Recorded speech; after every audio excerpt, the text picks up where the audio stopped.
The thoroughbred is a magnificent animal, bred for speed, bred to compete, the sport of kings. Tama is drawing away, and Tama with Mike Smith, they win the Parx Pennsylvania Derby. It's the all-new Let's Go Racing from Parx Casino and Racetrack. It's action-packed and fun for the entire family. Il Miracolo now in command. Let's Go Racing is proudly brought to you by the Pennsylvania Thoroughbred Horsemen's Association. It's fun to see them run. And welcome once again to Let's Go Racing here on NBC Sports Philadelphia. I'm Chris Griffin, that's Dick Jerardi, and we are on location. We're going to talk plenty about that, but let's see what's on today's show. On today's show, we've got B-Doc, named after the great Brian Dawkins. He ran in the 2022 Pennsylvania Derby. He's back on the Parx Oval, and we'll show you how he did. And then the 2022 Grade 2 Gallant Bob Stakes winner, Scaramouche. He makes his return right here to Parx as well. And speaking of the Gallant Bob, Ribbit, who raced in the 2023 edition of the Gallant Bob, was at Oaklawn Park in the Whitmore Stakes. What a thriller that was. Plus, Dani Gibson from Let's Go Racing. She was out and about on the backside here at Parx, and she's going to talk about a father-son jockey-trainer duo. These stories and so much more coming up right here on Let's Go Racing.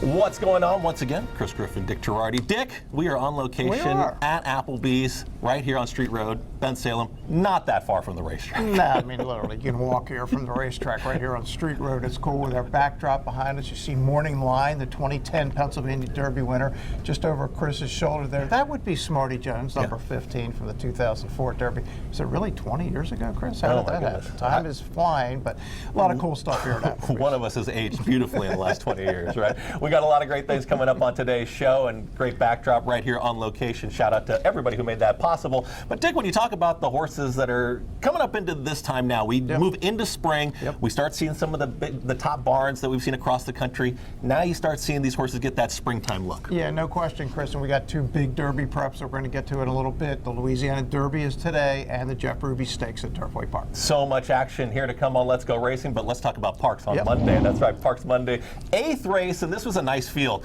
Trainer John Service, he ended up sending out a runner in there, but we had some very familiar names in the running lines. Yeah, for sure. B-Doc is back. Joe Bessiker, first time with Jamie Ness. Now, Jamie's had the horse for about a month. We remember him, as you said, Chris, in the 2022 PA Derby. Always very highly thought of. Joe paid $425,000 for B-Doc, named after the great Brian Dawkins. But not the only one in here. Adaro, as you said, for John Service.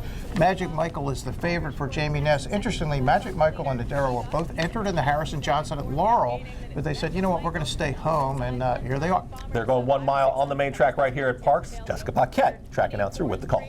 Adaro maintaining that lead as they begin their run down the backstretch. Don't Mesa with me in second. Then it's Irish Cork and B-Doc, those two in tandem, third and fourth. Moving up now to fifth, Unbridled Bomber and Magic Michael, the favorite, still in last, but he's not far off, just about 4 lengths off the leader. Adaro continues to show them the way, less than a half mile left to go. Don't Mesa with me, holding his position in second, the half 49 and 3. Adaro, Don't Mesa with me, B-Doc's in third. Irish Cork tucked in on the rail. Then it's back to Unbridled Bomber. He's under a drive and not really gaining. Magic Michael to his outside, still last, and he's being asked as well. He's going to have to pick up the pace as they make their way around the far turn. Adaro has been let out a notch. Irish Cork beginning to move on the inside. On the outside, B-Doc, Don't Mesa with me. He's going in reverse. Adaro has led every step of the way. His stablemate, Irish Cork, swings to the outside to take a swing at him. Adaro, Irish Cork under a drive. B-Doc in third, and Adaro all out. Irish Cork giving chase. Adaro game on the lead. The grade charging down the center of the track. There's about a 16th left to go. Adaro, Irish Cork, the stablemates 1-2. Adaro is going to hold him off and get the win. And you saw B-Doc there finishing up third in that really good field, and John Service, he gets the exacta. Adaro, nice victory. Yeah, speaking of John Service, behind us was Smarty Jones. He had a week. Adaro loose of the lead and gone. Irish Cork came for second. Yeah, John Service exacta. B-Doc, I thought first race for Jamie ran okay. Magic Michael was obviously the disappointment. No way Jamie Ness thought that was going to happen. But Jamie does win a few races here at the Magic racetrack. Michael can win at a lot of different distances, Yes, so we'll see what happens. And let's stay right here at Parx. We got that Monday, race number 9. And this is a very competitive race. And we talked about Scaramouche, the 2022 Gallant Bob winner. Yeah, it's interesting, Chris. He hasn't won since then. He's been competitive in some races. Most recently, he's been down at Gulfstream Park, but back on his home track with Lupe. When Lupe returns from Florida every year, look out. We'll see what happens here. We'll see what happens in this 9th race. We'll see if Scaramouche finds that prior form. Jessica Paquette, one more time, with the call. It's Uncle Ernie. He has about a length over Hushin, who tracks in second. Bourbon Music in tight and on the rail. Then back in fourth, it's Scaramouche. Factored in, he's moved up a spot to fifth. Then it's back to Dollarization and 5 Dreams as they head down the backstretch. Less than a quarter mile left to go. The quarter, 22-2. Uncle Ernie, Bourbon Music and Hushin there in tandem in second. Then it's Factored in, Scaramouche fifth. In between horses, Dollarization, and seventh and last, 5 Dreams. Uncle Ernie has had a pretty uncontested lead as they go through the far turn. He's had it all his own way out front. Frankie Pennington looks under his shoulder for competition, asks Uncle Ernie for a little bit more. Hushin in second, Bourbon Music, Scaramouche, and Dollarization, they loom on the outside, the half, 46-1. Uncle Ernie has led every step of the way. A wall of horses chasing behind him. He's trying to take them gate to wire here. On the outside, Dollarization looks like the main danger. Factor it in on the rail. Trainer John Service, make that U-turn real quick, right back into the winner's circle there with Uncle Ernie. Dominant victories, always shown some of that ability, and you seem to see that because 3-1, yeah, payday. Yeah, how about 3-1 on Parx picks last week for Uncle Ernie? Look, that's 7 for 18 lifetime. You're going to mention John. We're going to mention John Service a few times on the show, maybe again. So yeah, Uncle Ernie loose in the lead. When he gets out there, he's very hard to beat, and he won by 4. Yeah, he's finding that prior form too, and he just seemed to really bounce back. And does that set him up for a nice campaign here in this upcoming season? It looks to me like he's ready to go. I liked his first race back. I thought he ran well, Chris, but clearly that was the one to get him ready for this one. He hadn't run since August. Scaramouche, kind of an even effort. We'll see what happens with some of those other runners in that race, but it's break time here. We're going to come right back. We've got all kinds of stuff still coming up. We've got some Derby prep races we're going to talk about. Yes, we do. We're going to head to Louisiana. We're going to talk about what's coming up over at Turfway Park as well. Dani Gibson, she's going to talk about that father-son duo. It's all on the other side when Let's Go Racing comes back on NBC Sports Philadelphia. The question a lot of people are asking themselves these days is, do I buy new or do I buy pre-owned? Here's what I'll tell you. New car inventories are still low and new car prices are still high. However, with the certified pre-owned Nissan at Chapman Nissan, we have a huge selection and you can save thousands over new. Plus a 7-year, 100,000-mile limited powertrain warranty, roadside assistance, 1-year prepaid maintenance, and so much more. And not for nothing. Can you really tell the difference? I can't. One night, one stage. Woo! Country music's hottest supergroup, The Frontmen, featuring Richie McDonald, formerly of Lone Star. Baby, I'm amazed by Larry Stewart, lead singer of Restless Heart. skies in Texas. Tim Rushlow, formerly of Little Texas. God Friday, March 29th, the Excite Center at Parx Casino. The voices that brought you 3 decades of #1 country hits live. On sale now at ParxCasino.com. Must be 21. Gambling problem? Call 1-800-GAMBLER. The Pennsylvania Thoroughbred Horsemen's Association is the advocate for Parx Racing's horsemen and has worked hard to secure better lives for the hundreds of trainers and their families that work in the thoroughbred racing industry. Our horsemen benefit from medical coverage, trainer pension plans, and increased purses. Thanks to these horsemen, racing at Parx is the very best, providing entertainment for you and the entire family. The Pennsylvania Horsemen are proud to be part of the community and introduce a new generation of fans to the sport of kings.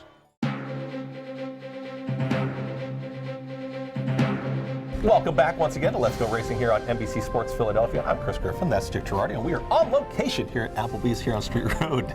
Yeah, we are. Jeff Maddie's favorite place. We'll have to mention our executive director of the PTHA. Jeff has probably got, I don't know, a reservation here like on a nightly basis, I think. Is that possible? I may have sat next to him one time or two, but we've got some great stuff coming up still. Dani Gibson, she was back on the backside here at Parx. And how many times do you hear that your dad brought you to the track, you hang out with your dad? That's how I got to the track. How about you? Yeah, no, I got to the track through my oldest brother. He took me to Pimlico way back when. I said, hey, this is interesting. Yeah, Dani Gibson got a chance to catch up with this father-son duo right here at Parx. It can be a long road to horse racing success. You work hard, pay your dues, and maybe you can make a living at the sport.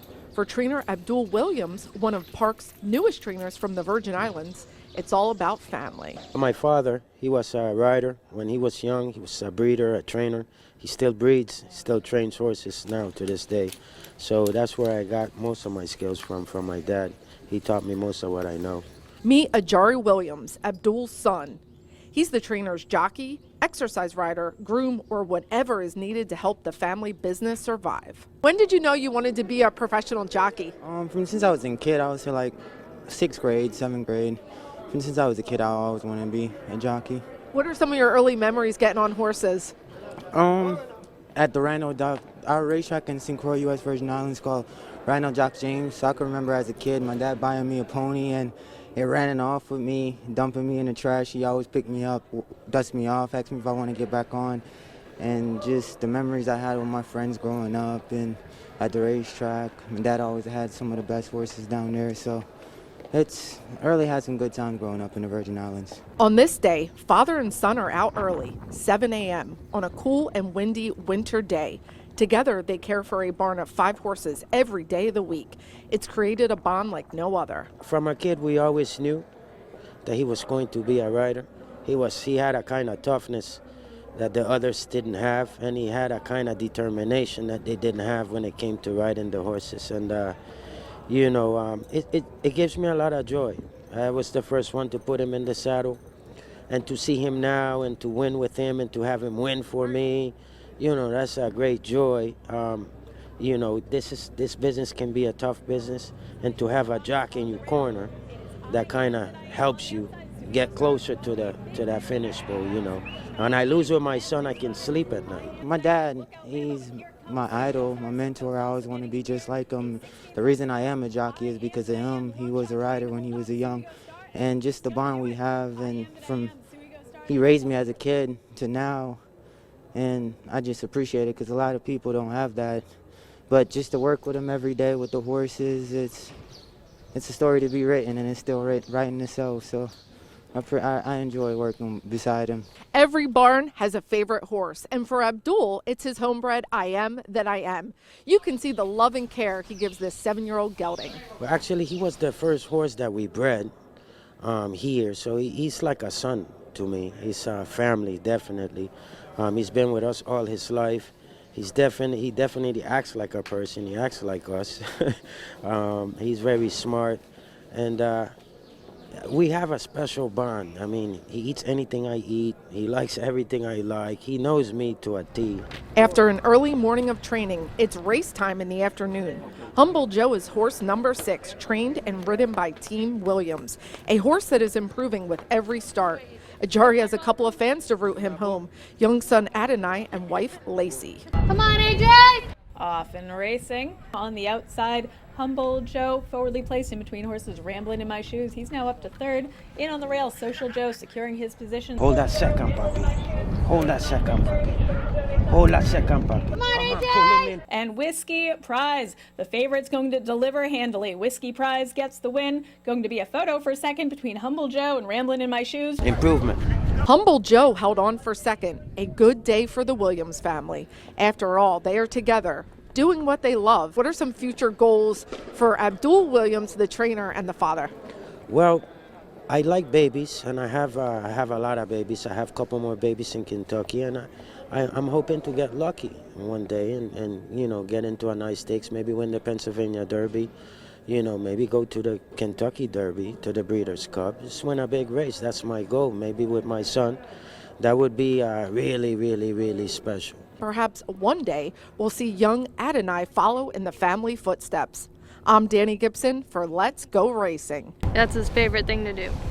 Huh, you like watching your dad. Thank you so much, Dani Gibson, and the Williams boys there getting the job done. My dad was like, who do you like in the 5th? That was kind of what he was teaching me to handicap. Well, that's the important stuff, Chris. That's the most important question at the racetrack. Who do you like?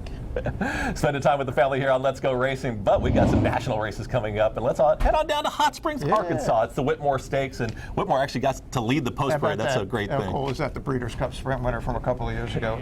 2 favorites here at 6-5. Rivet, who we saw at the Gallant Bob, as Chris mentioned, finished 5th last year, and Tejano Twist. And Rivet is just a slight 6-5 favorite, but they're both 6-5. All right, let's see what happened here in the Whitmore Stakes at Oaklawn Park. Matt Dinnerman with the call. Surveillance and Rivet as Jackson Traveler eases off that pair, runs in the 3rd position. 2.5 to Osborne in 4th, and stretch running Tejano Twist is last down the back stretch. So the 2 co-favorites both went off at 6-5. First and last approaching the 4-turn run, separated by 6 lengths as Rivet leads the way with Surveillance hounding them, but not a fast pace here, especially for a high caliber sprint. They went 22-2 for that first quarter mile. Jackson Traveler got a breather, coming on again 3 wide. Tejano Twist is now making his move on the outside, and he's moving up to claim 4th from a weakening Osborne. Osborne, who's under pressure, top of the lane. Rivet Surveillance and Jackson Traveler are all off the turn as one. Rivet loses the lead to his stablemate, Jackson Traveler. Now Tejano Twist is asked for more now on the grandstand side. Jackson Traveler in front. Here comes Tejano Twist on the outside, unleashed with his rally. Jackson Traveler, Tejano Twist, Jackson Traveler, Tejano Twist coming flying on the outside. Photo finish. And you saw West Point Thoroughbred Silks there. Jackson Traveler getting the job done. And speaking of Traveler, Fabian Pratt comes right in for the victory. He came in from Southern California. He is so good, Chris. I voted for him through the Eclipse Award. I know IRAD won. I got no problem with IRAD. I think Fabian Pratt's the best jockey in the country. You see Smarty Jones right up behind us here, so that means we got to talk about some Kentucky Derby preps. And on the day like this, we head on down to Louisiana to start things off here with the Louisiana Derby, always a big race. And you saw some top contenders in there. The first one we wanted to take a look at was Catching Freedom. Yeah, Catching Freedom, Brad Cox, third in the Risen Star. I think that was the best of the prep races so far, Chris. We'll see how it plays out over time. Track Phantom, second in the Risen Star for Steve Asmussen, is still looking for that elusive Derby win. Maybe this will be the year. Common Defense, second in the Rebel for Kenny McPeak. Triple Espresso for Todd Pletcher is co-entered here and at Turfway. He's going to run at Turfway. Agate Road is also entered in both. He's going to run at Louisiana Downs. That's why you're the man. You've got all the information there. We'll see what happens. But when you hear Brad Cox, when you hear Steve Asmussen, Ken McPeak, you know it's Derby time, clearly. These are the big players in the game, no question. We'll see what happens in the Louisiana Derby. And there's also stakes races in Kentucky, and Turfway Park has the Jeff Ruby Stakes, of course. And we take a look at this race that actually, Polytrack Synthetic Surface, it has shown us that you can have a Derby contender there. Well, the Derby winner came out of this race 2 years ago, the 1,000,000-to-1 horse. And then last year, two Phils who won this race ended up running second in the Kentucky Derby. So yes, don't ignore this because it's on Torpedo on the artificial. They obviously can run in Kentucky on the dirt. And a couple horses that you did take a look at, you liked over in that stakes race there. Northern Flame, the first one. Yeah, Northern Flame third at a big price in the Rebel. Kenny McPeak again, and Kenny's another guy who's been knocked on that Derby door looking to get his first one. And endlessly for Michael McCarthy, who won the El Camino Real at Golden Gate on the same surface. Originally, Michael said, we're going to go back to the turf. He said, you know what, maybe we're going to think about trying to get to that Derby. So Endlessly might actually go favorite in this race for Michael McCarthy. We shall see. We shall see. And would that be the only West Coast contender, maybe, possibly? It is the only West Coast contender. But in the Derby, isn't that kind of something to think about? Well, yeah, I mean, who's that guy that usually has Derby? Well, I don't think he's going to have any horses this year. Bob Pepper does not have the horses in the Derby this year. All right, we've got the Kentucky Derby future pool to take a look at as well. And this is always one that I don't really jump in and get too involved with when you bet so far out. We are getting closer to the first Saturday of May, though, so you are starting to see the odds go up and down. And Sierra Leone, a horse that I know quite well, yes, you do. He ends up being the favorite, actually, in this pool. Yeah, for Chad Brown, and he's going to go to the Bluegrass next, it sounds like. And last year's 2-year-old champion who did not run particularly well in his first start out. He's the second choice at the moment. Chris, I think it's more wide open at this stage than any year I can remember. I don't have a definitive opinion. Usually by this time I do. Yeah, I think the Bluegrass and some of these stakes races coming up, the Wood, they'll be telling us. And the one you're calling in the first Saturday in April. Can't wait with some Parx possibilities up there. Lots of great stuff going on with the Kentucky Derby preps. Lots of great stuff going on the other side of this break. It's break time here on Let's Go Racing one more time, right here at Applebee's. Let's see if we can go get a snack maybe here during that break. We'll come right back here on NBC Sports Philadelphia.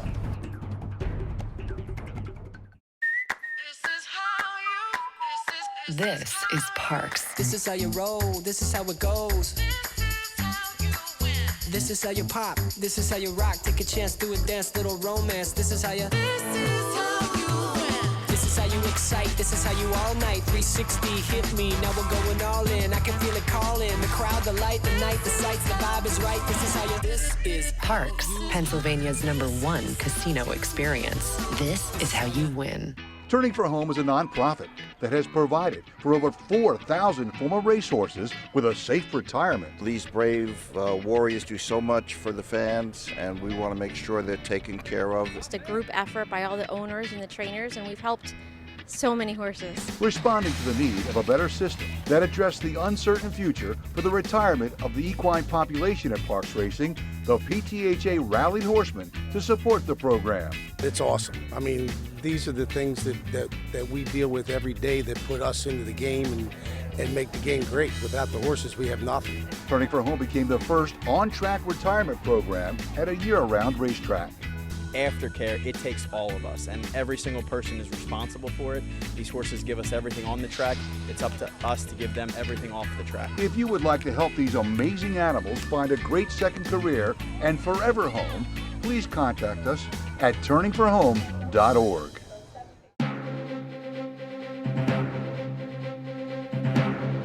What's going on back here on Let's Go Racing? I'm getting comfortable in this seat here. Yes, you are. Applebee's here on Street Road, always having a great time. Hey, it's Turning for Home family photo of the week time, and let's take a look at two horses actually. Hero for Hire. I've actually cashed a ticket on that horse a long time. Yes, really? Hero for Hire, enjoying retirement, and Messidora coming. Kind of an interesting one. Embryo mares, so that's a whole longer discussion from a breeding standpoint. But Messidora coming, just had her foal, and it was on St. Patrick's Day for owner Melissa. How about that? Thank you to Turning for Home, as always. Jockey and Trainer of the Week, presented by Turning for Home. And taking a look at Jockey Andrew Wolf's son. He was the Jockey of the Week. I love Andrew. He's one of my favorite guys out here. Good for him. He gets them. You kind of teased this earlier, but Trainer of the Week, of course, is going to be John C. Service. Tremendous week, and he's one of those trainers you start to look coming out of the winter, now back from Florida, really can ramp things up. Indeed, and hoping John can get a nice 2-year-old this year. Love to see John back in a 3-year-old play in 2025. Is that on the inside of you? No, I'm getting older as we speak. Let's take a look at the PTHA Trophy race as well.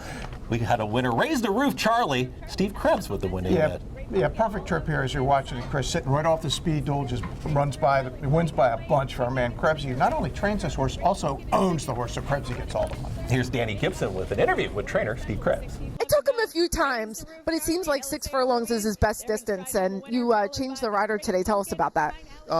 Well, I wanted to take the weight off of him, and the kid, Ruiz, has been doing really good, so I said, let's give him a shot.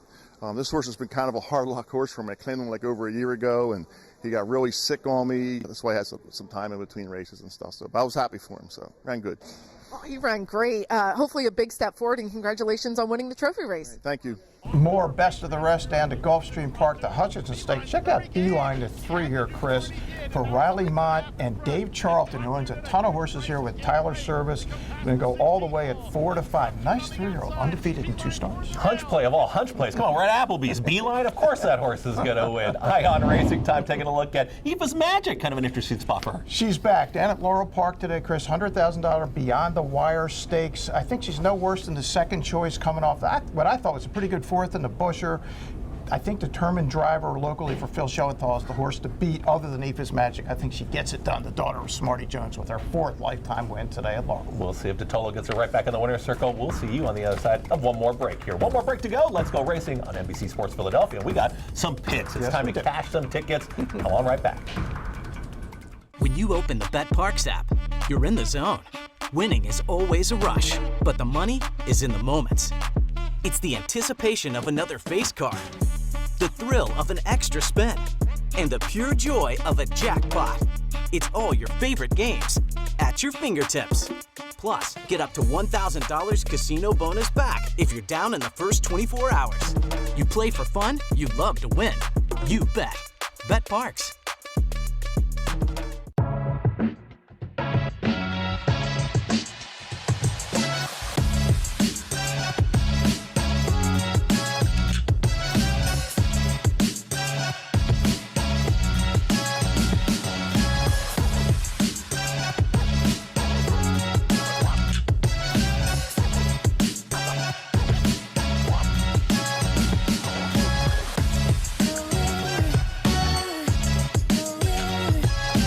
Racehorses are pampered. Treated with care and loved. Nothing is more important than their health and their safety. We do right by them. And they do right by us. The hard-working folks who proudly earn our living. In Pennsylvania's horse racing and breeding industries. Horse racing is a lot of fun. But it's so much more. It provides tens of thousands of jobs. Jobs. And billions in economic impact each year. All across the Commonwealth. Horse racing in Pennsylvania. It's a winner.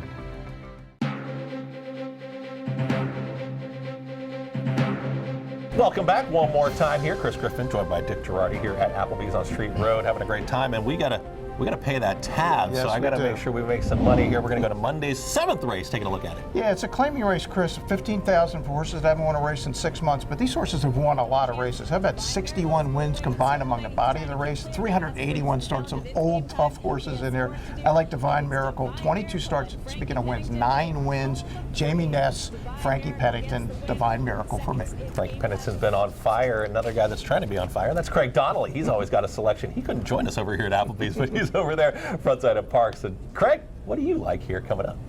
Thank you, Chris. Our selection for Monday will be in the 8th race, horse named Freedom Eagle.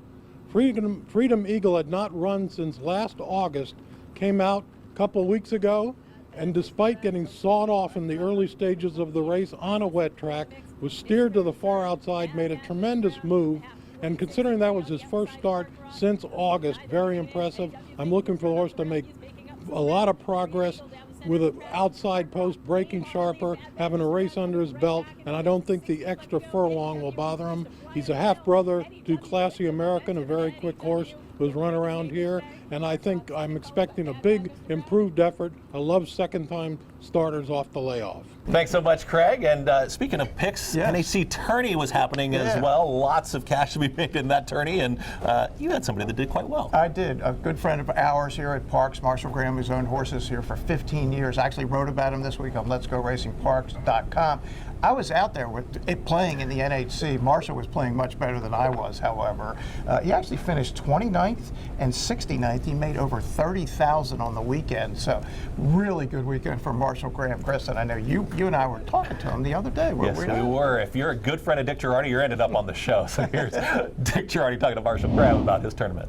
Marshall, NHC championships this weekend. You ended up 29th and 69th. What do you think of your performance over the 3 days? I got off to an amazing start. I had $151 in my first 8 plays. I was hitting everything. I think of those first 8 plays that I had on Friday, I had 6 winners. And so I had a big lead. I had more than twice than anyone else, and really had the lead most of Friday. I really only had to have an average day on Saturday to have a really good number. But I really struggled sort of in the afternoon. My first 8 races, I had a big score, and then the next 28, I struggled. But overall, I'm really pleased. It's just frustrating knowing I got out to a big lead like a cheap speed horse, and then managed to hold on for some good money. In addition to being a great player, Marshall, of course, a longtime horse owner, is a professor of economics at Rhodes College in Memphis. Marshall, your attachment to Parx, I know it's been 15 years now since you had your first horse there, and you and I talked about it over the weekend. What is it you like about Parx that's kept you there, and now with horses obviously with Carlos Ferrero? Again, the racing is excellent. I think the location of the track is great, but the racing at Parx is extremely competitive, and the purses are good for the Mid-Atlantic area, and we see it every year that Parx horses will go up to New York and win big stakes races. They'll win big stakes races on the national stage, and so they're very good horsemen at Parx. I sort of plan to race and compete at Parx for the foreseeable future.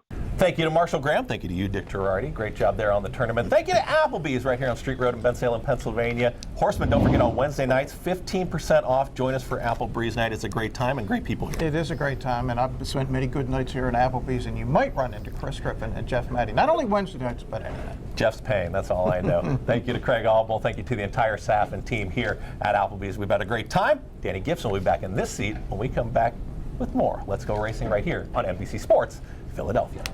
And they're off. Skippy Longstocking has early speed. We the people from in between horses. Tama's got the lead now. It's Tama in the center of the racetrack, but Tama is drawing away. And Tama with Mike Smith, they win the Bet Parx Pennsylvania Derbies.